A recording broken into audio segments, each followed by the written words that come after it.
Assalamualaikum warahmatullahi wabarakatuh. Halo, apa kabar semuanya? Saya harapkan di sini semuanya yang saat ini sedang nonton channel ini semuanya dalam keadaan dan kondisi yang baik-baik saja. Karena apa? Kehidupan kita yang baik itu berawal dari kondisi dan keadaan kita yang baik pula. Kembali lagi bersama saya Dewi Putriani yang pastinya kita akan di sini kita akan belajar bareng membahas berbagai hal, dan pada kesempatan kali ini yang akan kita bahas adalah mengenai pelayanan bimbingan dan konseling. Jadi saya rasa kita semua sudah tidak asing lah tentang istilah bimbingan dan konseling atau BK.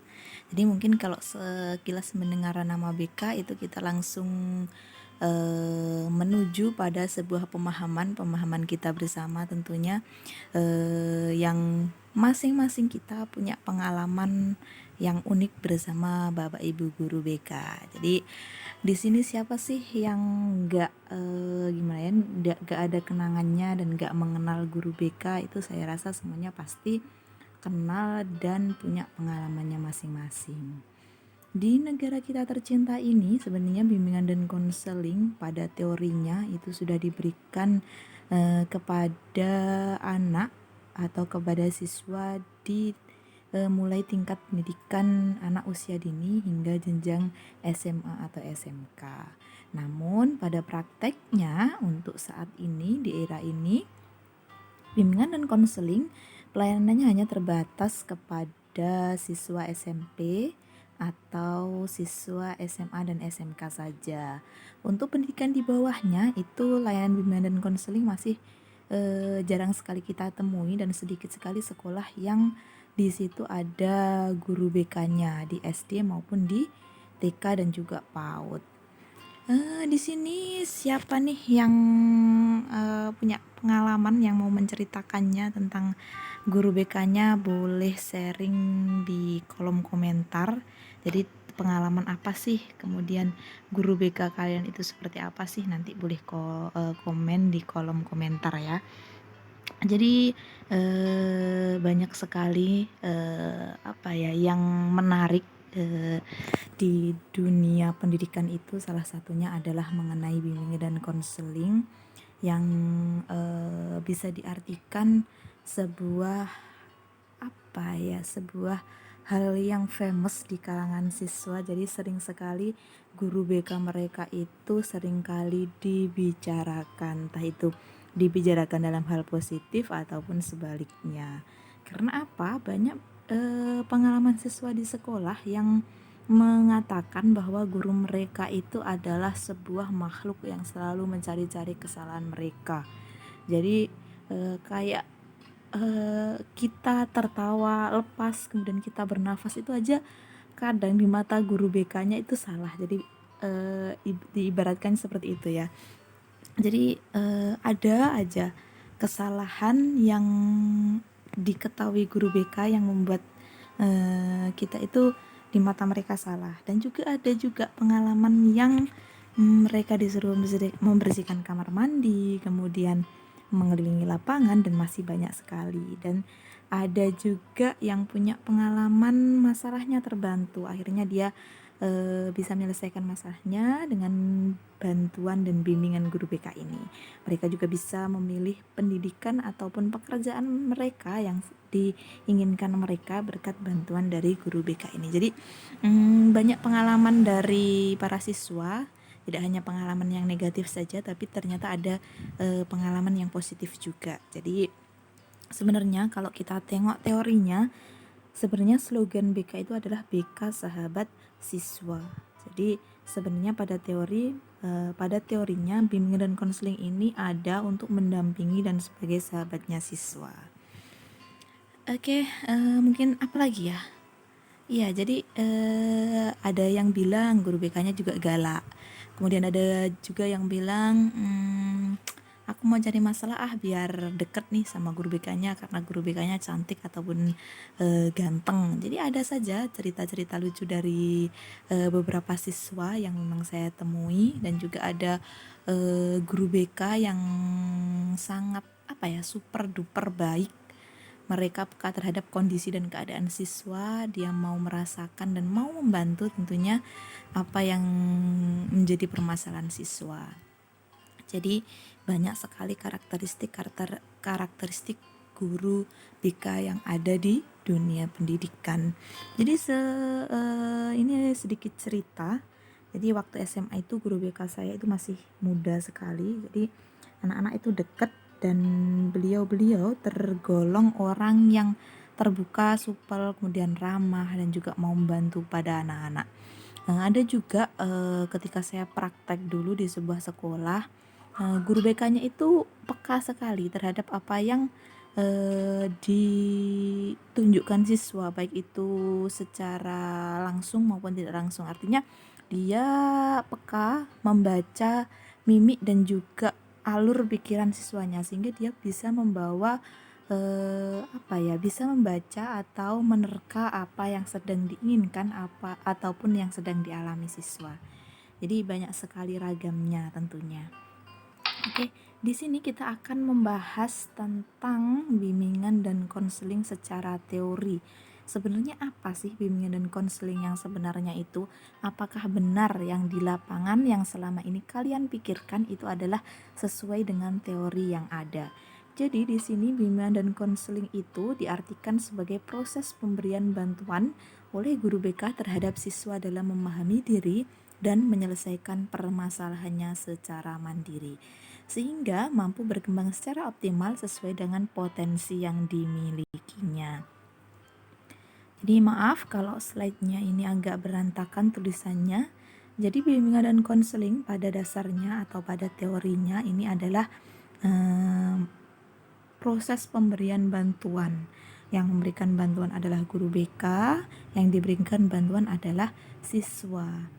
Tapi di sini perlu digarisbawahi bahwa setiap perubahan kemudian setiap terselesaikannya masalah itu tergantung pada siswa itu sendiri. Jadi sebenarnya yang mampu menyelesaikan masalahnya kita itu adalah diri kita sendiri. Di sini fungsi guru BK hanya sebagai fasilitator, hanya sebagai pengarah. Tapi yang menentukan masalah selesai atau tidaknya itu adalah siswa sendiri. Jadi artinya secara mandiri itu adalah diselesaikan siswa itu sendiri.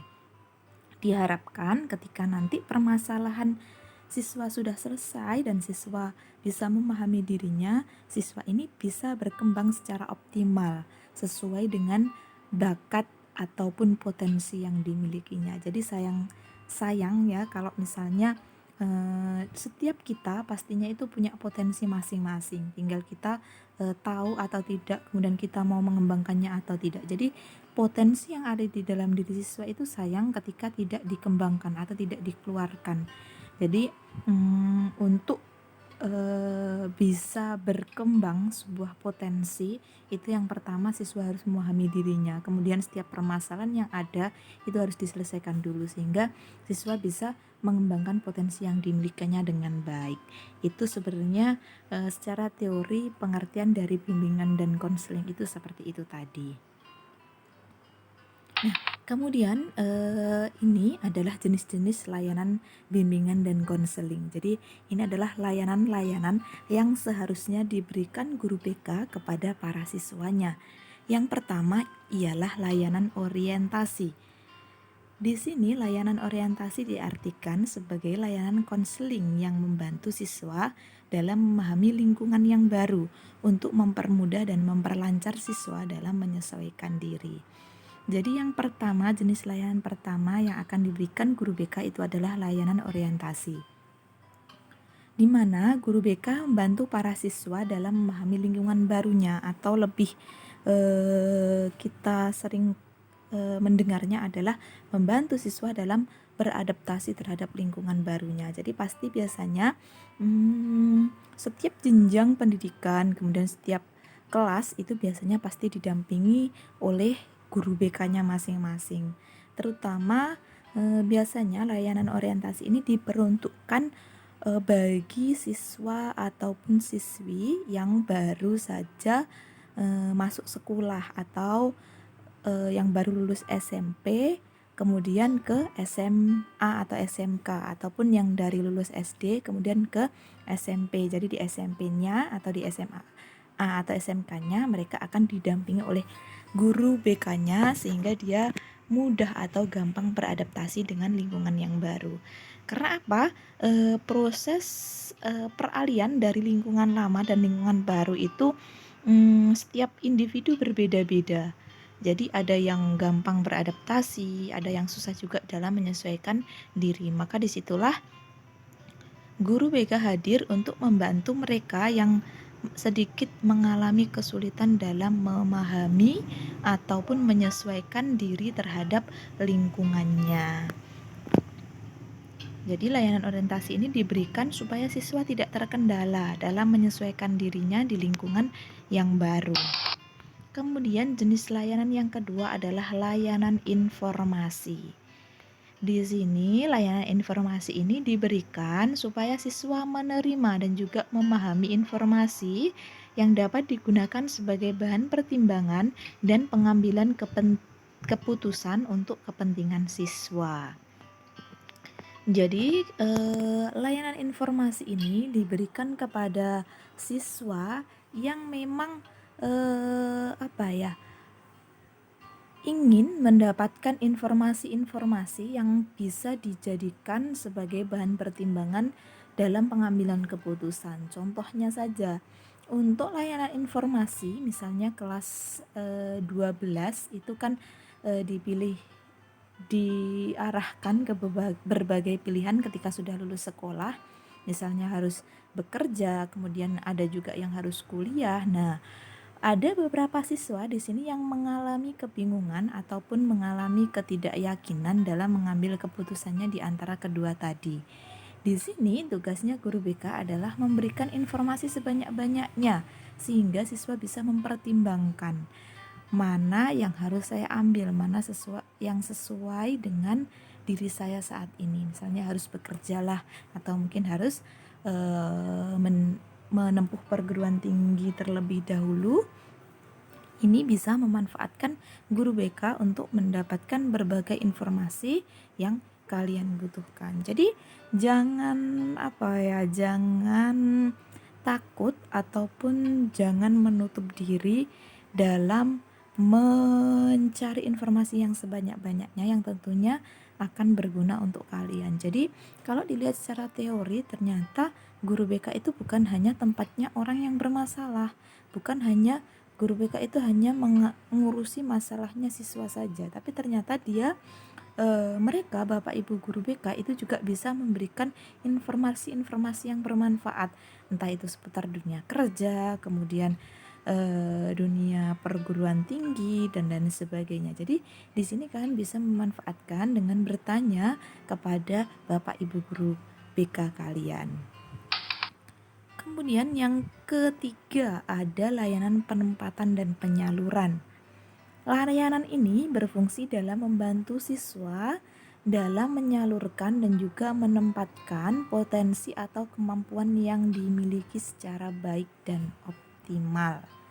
Jadi di sini guru BK juga akan mendampingi kalian dalam menemukan ataupun juga dalam menyalurkan bakat atau potensi yang kalian miliki. Jadi misalnya saya merasa suara saya bagus, kalian boleh konsultasi ke guru BK. Sebaiknya saya dengan potensi yang saya punya saat ini saya harus seperti apa. Nanti di situ kalian akan diberikan informasi dan juga mungkin bisa dibantu dalam menempatkan dan menyalurkan bakat kalian tersebut dengan baik. Jadi tidak perlu tidak perlu takutlah kepada guru BK-nya. Jadi siswa itu bisa memanfaatkan guru BK-nya dengan baik dalam berbagai hal. Apabila kalian merasa belum menemukan bakat atau potensi yang kalian miliki, di sini juga guru BK bisa membantu menemukan bakat yang bisa kalian kembangkan atau bakat yang ada dalam diri kalian. Yang selanjutnya adalah penguasaan konten. di mana layanan ini memungkinkan siswa mengembangkan diri berkenaan dengan sikap dan kebiasaan belajar yang baik, materi pelajaran yang cocok dengan kecepatan dan kesulitan belajarnya, serta berbagai aspek tujuan dan kegiatan belajar lainnya.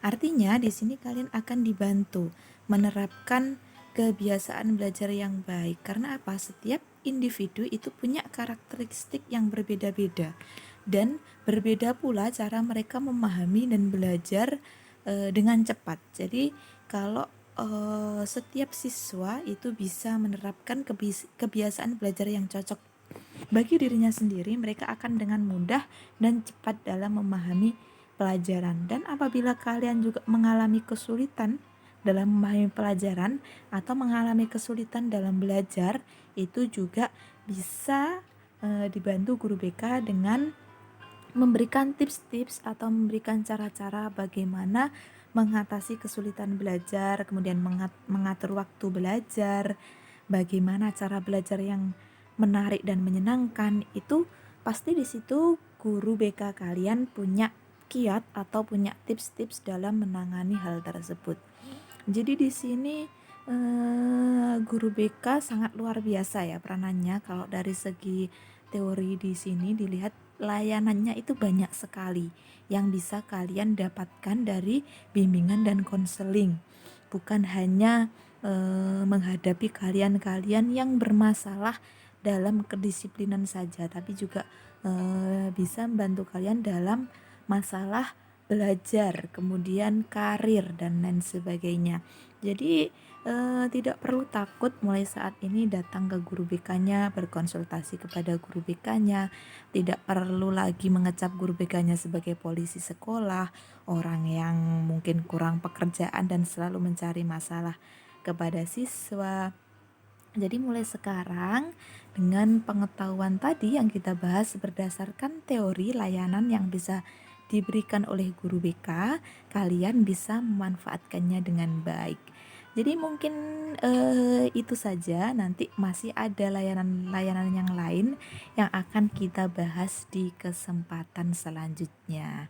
Jadi selama penyampaian tadi apabila ada yang kurang pas atau ada yang kurang sesuai, saya pribadi mohon maaf, dan mungkin jika ada kekeliruan bisa dikoreksi ataupun bisa dibetulkan dengan menuliskan di kolom komentar. Jangan lupa klik subscribe dan juga like, share, kemudian klik juga notifnya, tombol lonceng itu, dan itu semua gratis. Ketika banyak yang like dan subscribe, saya pun juga akan semangat dan semoga channel ini berkembang dan terus bisa membahas hal-hal lain yang lebih bermanfaat lagi. Jadi untuk layanan BK yang selanjutnya ada beberapa layanan yang belum kita bahas, nanti akan kita bahas di part 2. Oke, itu saja dari saya. Saya akhiri. Wassalamualaikum warahmatullahi wabarakatuh.